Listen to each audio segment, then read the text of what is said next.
Hi everyone, it's Helen back with another plan with me, and today I thought I'd take you guys not really through a walkthrough of what I'm doing in my weekly layout this week, but instead more of like a chatty plan with me where I talk about how I got into planning in general. If you guys prefer the types of videos where I am narrating sort of the step-by-step process that I'm going through on the screen, just let me know in the comments and I'll definitely bring that back. But just for today, I thought it'd be nice to share, I guess, something a little more personal and more relevant to myself in terms of my planner journey.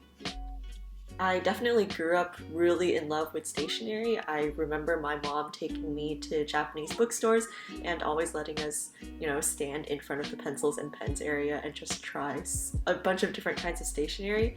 And my favorite time of the year was always back to school season. Not because I liked school, but because I really liked getting new notebooks and backpacks and books and all that stuff, and included in the back to school season was getting a new planner. Back in those days though, when I was in high school, my planner served more of an academic purpose.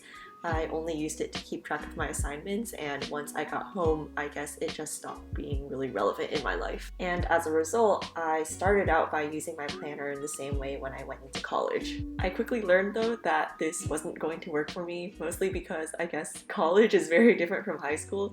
You're not just planning your academic homework anymore, you're sort of taking charge of your own life and your own goals and your own choices, and as a result, my planner that I used in high school just wasn't really filling the needs that I had. And the thing is, I didn't really think of this as a problem. I thought it was okay for me not to have direction in my life. I thought it was okay for me to not have goals and to not aspire for something bigger than just, getting good grades and finishing my homework assignments on time. And then one day I was walking down Lower Sproul, which is sort of, I guess, the main quad, the main student hub of the school that I go to, and there was a table that was giving out free academic passion planners. And somehow that love for stationery plus my general inclination for free stuff just really motivated me to try and get one of these free planners.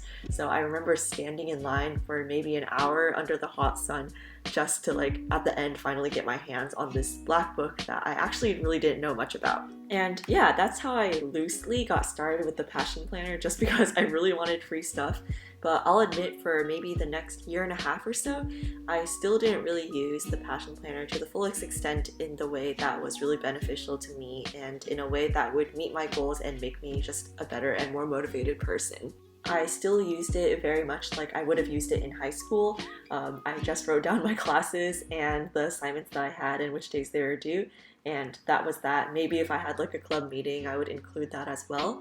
But really, I didn't really take the time to look at my planner after filling it in most days, and it ended up being something more that was just a way for me to feel efficient and feel like I was getting something done without actually getting anything done. And ironically, this actually had a pretty negative effect on my life. I became uber stressed about just efficiency with my time. I was extremely, anal about how I spent my time and wouldn't really be open to spontaneity. And this is still something that I deal with today. I'm still a very type A person, and I really do think it's because I placed so much heavy emphasis on the idea that I could plan out my entire life with just a notebook and some nice pens. And so there I was at the beginning of junior year, still very much micromanaging my life in a way that was definitely not healthy. And I remember one day opening Instagram on my phone and seeing a post, a recommended post from someone that I had never met before, posting a picture of their passion planner spread. And I remember just being so shocked at how beautiful the spread was, at how great all the colors looked, and I remember picking up all these crayola markers and other random stuff that I had lying around my room and changing the way that my layout looked that week. And I know for some people doing all this artsy stuff with your planner doesn't work, but for me it was amazing. I loved it. It was a way for me to have fun.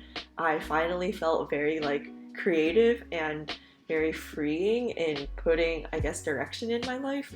It was it felt like a very paradoxical moment where I was feeling very free, I was feeling very creative, and yet at the same time I was planning out my schedule and I was actually just figuring out what I would be doing in the next week. At this point, I had never heard the words #PashFam. I barely knew what washi tape was. I didn't know the difference between midliner highlighters and tombow, Furonosuke pens and all that stuff, but I knew it was something that I wanted to try out. And I knew it was also something that could be very beneficial because I no longer was feeling stressed about the way that I was planning out my schedule. And so that summer, I decided to change the way I planned. I started thinking of planning as more of a creative outlet for me, to just be artistic, to add my own style, but without feeling like I was wasting my time, because doing artistic things still sometimes made me very anxious, because I would think of it as oh, I'm wasting my time, I don't know what other more efficient things I could be doing. And I guess passion planning and being creative with my planner was a way for me to, I guess, feel productive but also be creative at the same time. And mind you, I still made sure to do my research. I tried my best to focus on low-cost materials that still added high quality to my planner experience, just because I am still a college student. And I also made sure to follow a bunch of accounts and see what different people in the Passion community are doing, because everyone has a different planning style.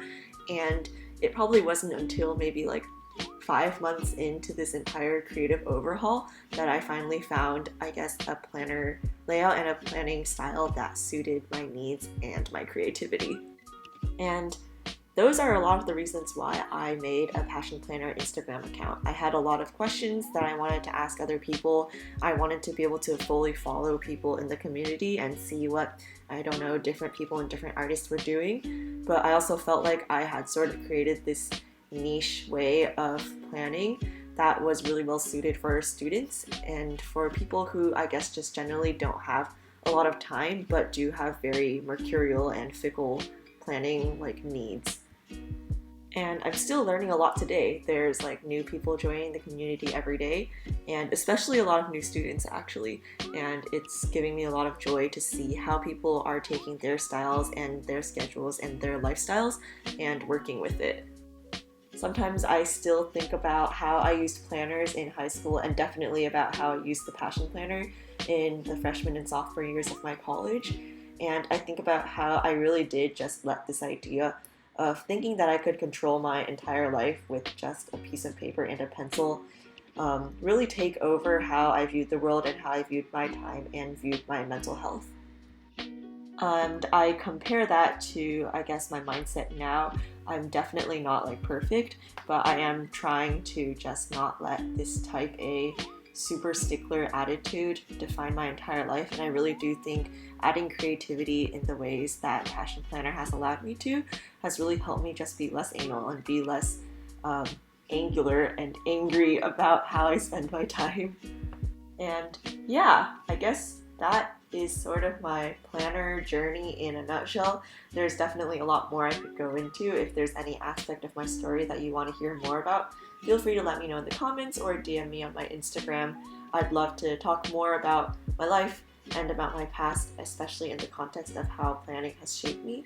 And yeah, if you didn't like me talking at you for 9 minutes, also let me know in the comments, because I definitely just want to create content that makes both me and you guys happy. And honestly, I enjoy creating both types of videos. So yes, feel free to subscribe and yeah, follow me on my socials, and I will see you guys soon.